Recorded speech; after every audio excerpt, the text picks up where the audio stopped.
Hey, welcome to Youth Doc. Today, we're going to talk about practical jokes.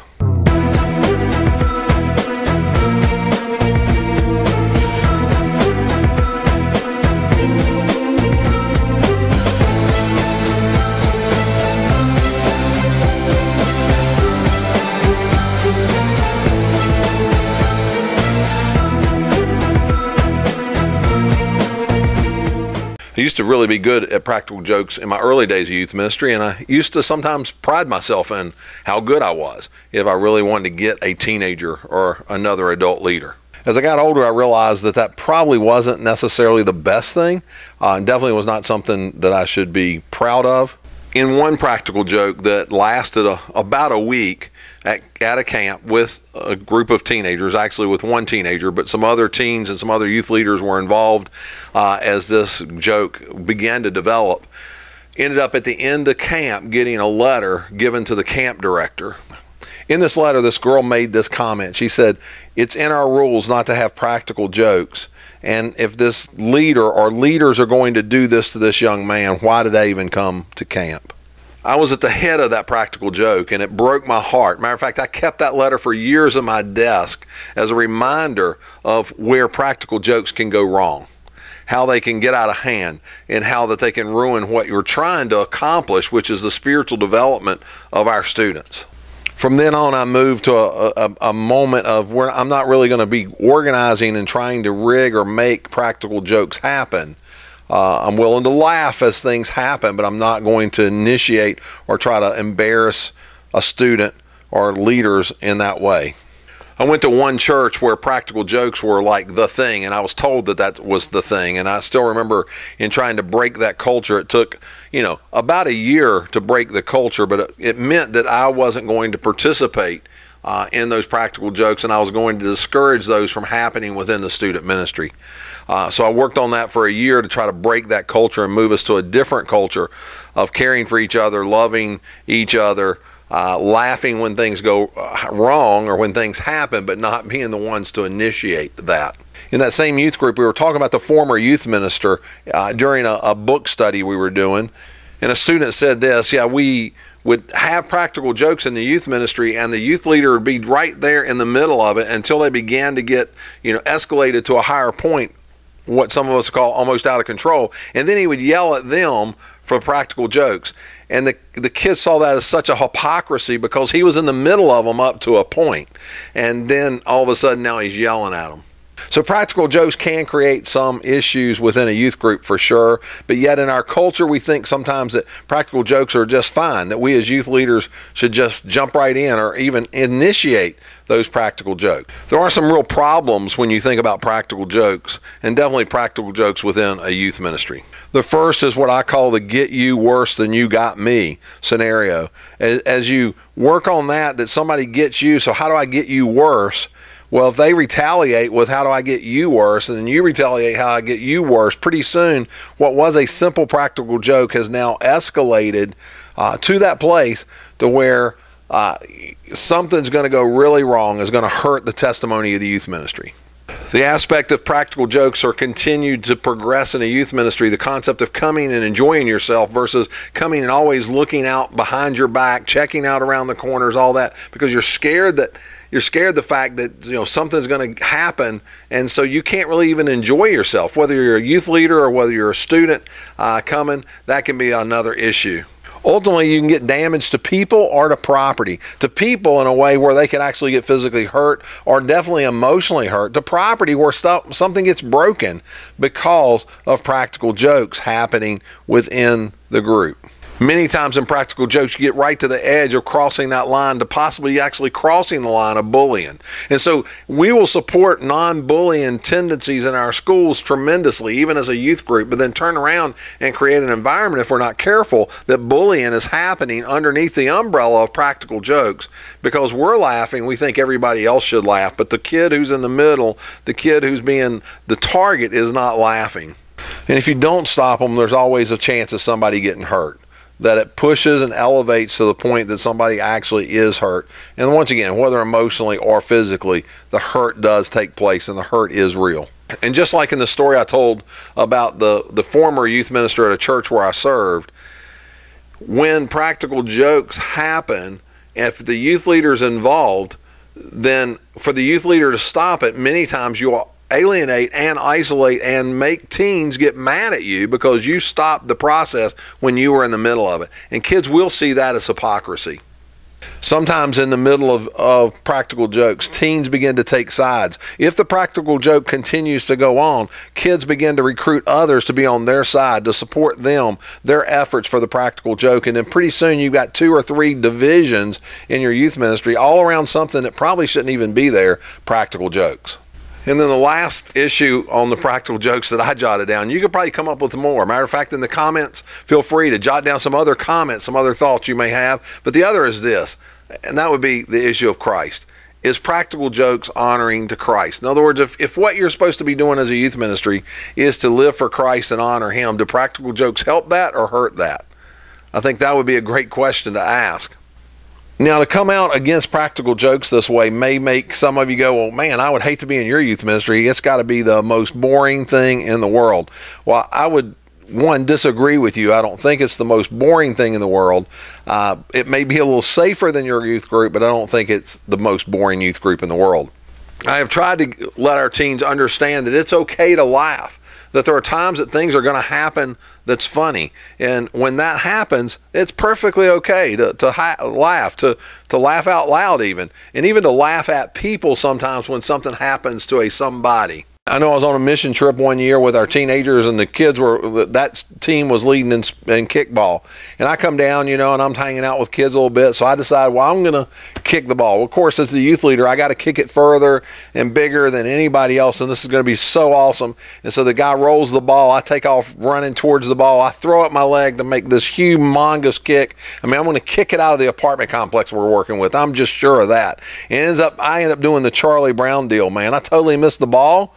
My leg that I kick with goes up far enough and hard enough that it pulls my other leg out from under me, and down on my back goes. Once the kids realized I wasn't dead, we all were laughing. It was a good laugh, and we continued to laugh about it. On that same mission trip, we found this broken watch, and so we ended up playing this game called Bomb. And so the timer was set for so many seconds, or so many, I think it was so many minutes, and there was no wristband on it, so it was just the watch without a band. And so the goal throughout the whole week, we tried to hide that bomb on somebody so that it went off while they had it. So if you discovered you had it on you, you would try to then sneak it to somebody else. In this game that we didn't start as in a planned game, it just happened because we found this broken watch, a watch with no band on it, but the watch was working. We played this game all week called Bomb, and it was hilarious. We all laughed. We all got caught up in it, and it really wasn't a practical joke. It was just a fun game through the week. So there are ways to have laughter, and not even planned laughter, just laughter that happens within the student ministry. So I encourage my kids for those kind of things. And I could tell story after story after story on things where we found times and ways to be able to laugh. Sometimes it was at me, sometimes it was at others. We were at a waterfall once, and some girls were walking around on some wet rocks. I knew what was going to happen, and sure enough, they fell before it was out because the rocks were slippery. It's in the fall, they're cold. You know, we're all laughing about that because, you know, they didn't listen and they fell. So there are some times like that it's okay to laugh at the group, laugh with the group. The issue is those kind of laughters, those kind of things create fun and memories for the students and the such, but they don't attack a student. They don't go after a somebody. And I know some of you are going, but you don't understand my teenagers and who they are and what they are and how they will respond. And I can tell you this, that yeah, I do understand your teenagers because I've been in some youth groups where practical jokes was the culture when I got there. That was where most of the stories were at. I spoke at a church once where a group of teenagers, and that whole issue, I mean, some of the leadership shared concerns over, like, for this event that I was at, that the teens came into that event with this whole series of practical jokes they wanted to do during this event, which was supposed to be a spiritual event. That they were more focused on the practical jokes than they were about what God could do within the lives of themselves or within the lives of their friends. So be aware of the dangers of practical jokes, and the way to curb that is for you to back out of those. And you say, well, Rick, man, you don't know how my students have gotten me here or there. One of the statements I've made to my students quite regularly is, hey, I'll let God take care of the small stuff, and just let God deal with those students. Once again, at camp one year, I came into the dorm, and there were 3 guys sitting in a room. Those guys, I found out later, were plotting to get me, the new youth pastor, because they really felt like they needed to break me in, so to speak. And so they were plotting against me. So when I caught them in the room, and they were supposed to be at a different area for camp, they were supposed to actually be in a Bible study, I fussed at them. What are y'all doing? Oh, we forgot. We ran out. We didn't realize what time it was. I said, y'all better get there, and you better get there on time, was the kind of the words I used. And so they took off running. So they left the dorm. They took off running, trying to get to their Bible study to make sure that they were there on time.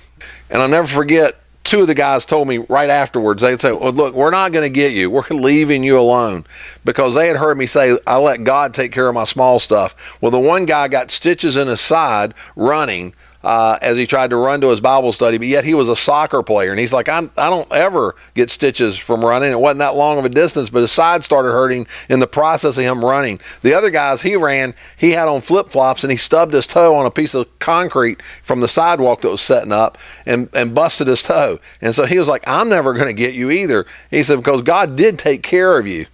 So not only did we all have a laugh about that later, we also had this aspect that there is a God, and he is big enough to even take care of kids who are trying to get you in a prank. So just kind of let God deal with that. And so I've tried to teach that to my kids and kind of back out of the pranks and the such. Now, I am human. I am a youth pastor, and I think like a youth pastor. So what does that mean? That means I think stupid stuff many times, and sometimes I even act on that stupid thing. So I can still mess up and get caught up in this thing of pranks. I asked at camp one year, what's the difference in an old youth minister and a young youth minister? And of course people go, oh, well, one's older, one's younger. But it's like, how do you tell the difference? So when they don't know, I look at them, I say this, I said, well, here's the deal. I said, I think it'd be great to video, because normally I would do video at camp. I think it'd be great to do a video where you take all the students who are allergic to peanut butter, you put their EpiPens up on one end of like the gymnasium, and you feed them peanut butter on this end, and then you film them trying to get to the EpiPen. And I thought, man, would that not be a really cool video? And then I say, what's the difference in an old youth minister and a young youth minister? Both of us think that way. But the younger ones might actually do it. The older ones are going like, no, but we know we can't. Now, I hope I didn't offend any younger youth pastors in the process, and I hope I didn't give any of you any ideas when I said that, because it was just a stupid joke. But thinking like that as a youth minister, I think it's just based on how we're built, how we're made. Acting on it is maturity, that we learn not to act on those things, but we learn to honor the Lord Jesus Christ in all ways in our youth ministry, and that includes in how we treat each other. And practical jokes is one of those things where most of the time when we're acting out in a practical joke, we're not honoring the Christ. Most of you that's been watching my YouTube channel realize that I'm old. I've been in youth ministry over 30 years, and so when I throw this out there, forgive me, but it still fits for this video, and that's this: WWJD. What would Jesus do? When you think about a practical joke, when you think about relationship with teenagers and getting involved in getting somebody back, those kind of things, would Jesus do that? And are you going to give a good kind of testimony of Christ and who he is by your example, by a practical joke? My life's verse is follow me as I follow Christ. And so my goal is for teenagers to see Christ in me in such a way that if they can't see Christ as they read the Bible, they can see Christ in how I walk. And so for me, practical jokes is one of those things that I've just kind of niched out most of the time on my youth ministry. Once again, I'm a sinner saved by grace, and many times I fail. But I try to keep practical jokes out of the youth ministry. I hope, guys, this helps. I hope it kind of helps you resettle in on your mind on this issue of practical jokes, and maybe helps to solidify your youth ministry in an area that can hurt your youth ministry if you're not careful. I want to thank you for watching, and if you've enjoyed this video, I'd encourage you to subscribe to my channel.